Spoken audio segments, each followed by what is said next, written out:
اوكي شيخ تفضل ان شاء الله. Inshallah. Bismillahir Rahmanir Rahim.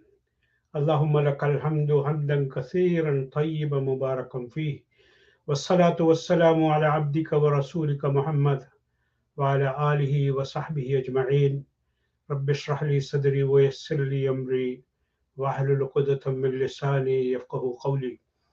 Brothers and sisters, it's a pleasure for me once again to welcome you to another episode in our series Illuminate Your Life, a study of 101 traditions from the Prophet of Mercy, Sallallahu Alaihi Wasallam.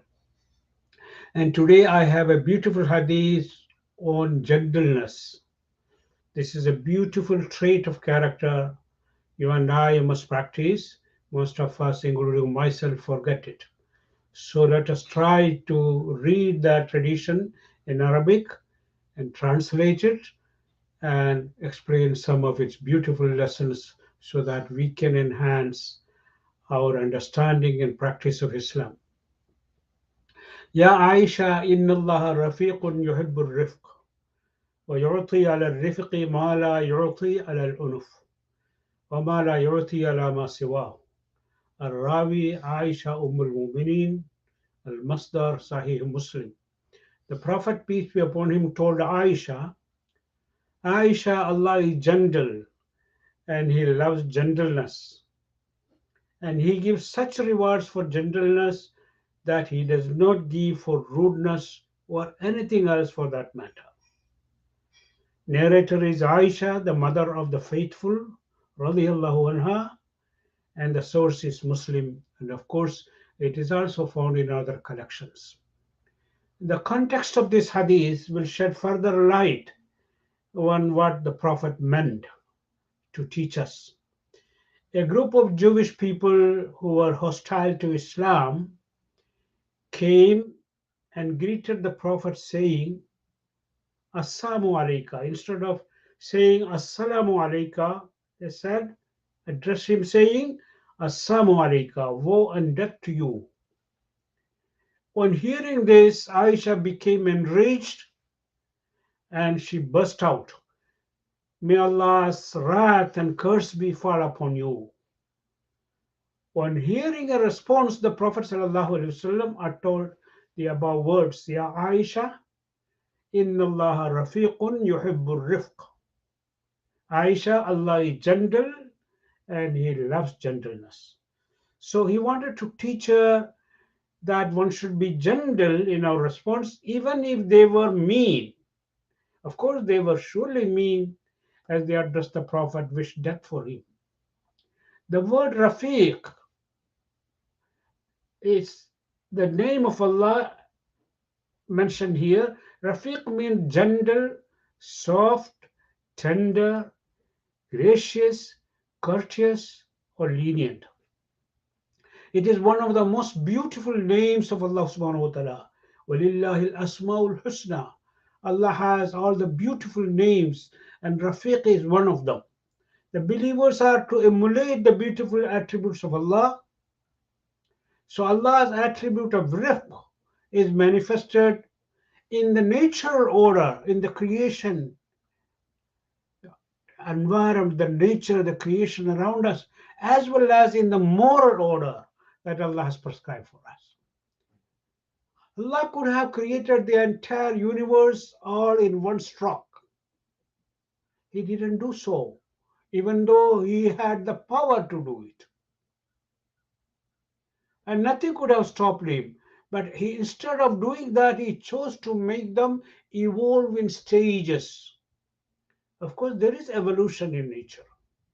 The embryo evolves into fetus and fetus into human form, acquiring different faculties in gradual stages. That things evolve in stages is also evident all around us in nature, animate world as well as inanimate.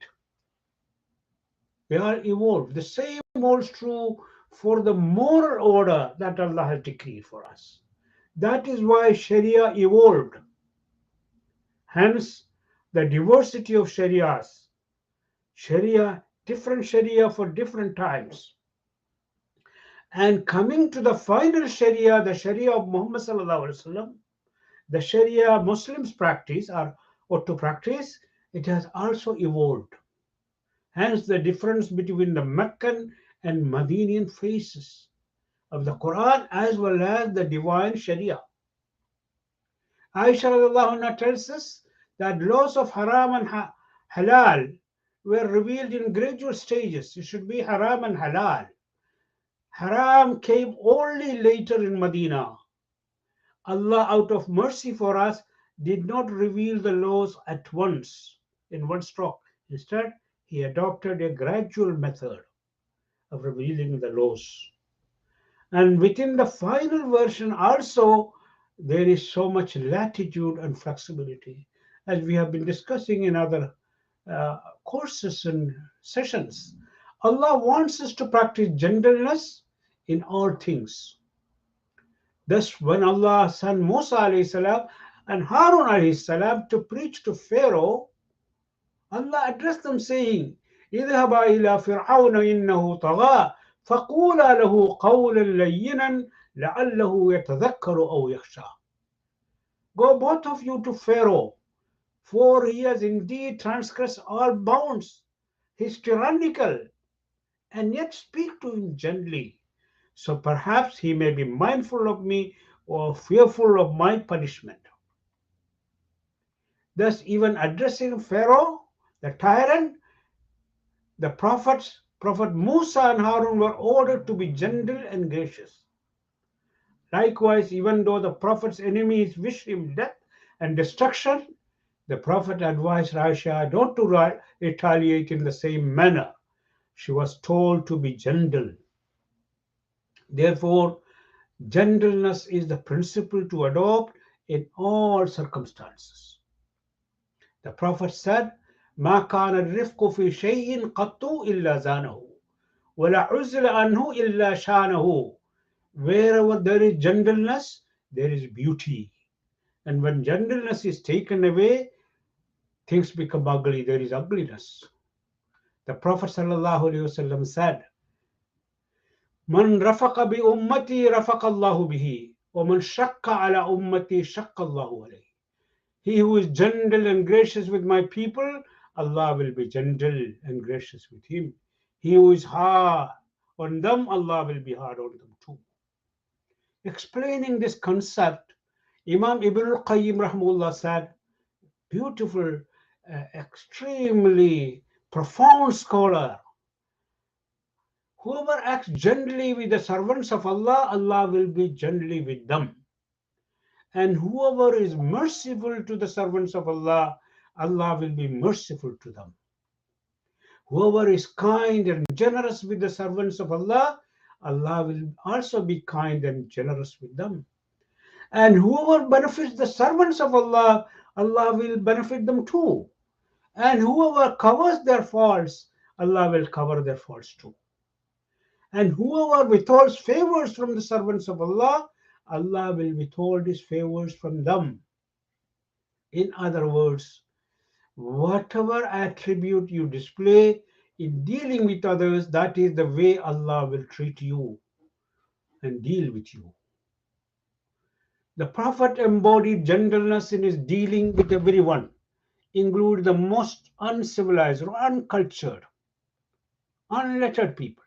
To cite only, there are numerous examples. I would only cite one example here. An Ahmad came to the mosque and right away he started urinating in the mosque. The Sahaba were enraged and furious and they wanted to rough him up. But the Prophet stopped them. Don't interrupt him. Let him finish. And once he had finished, the Prophet ordered for a bucket of water, and once it was brought, he poured it over and cleaned that place. And then he addressed the believers, the companions, you have been sent to make things easy for people.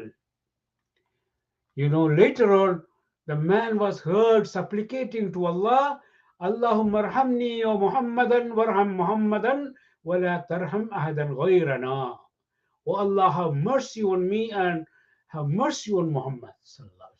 And don't have mercy on anyone else.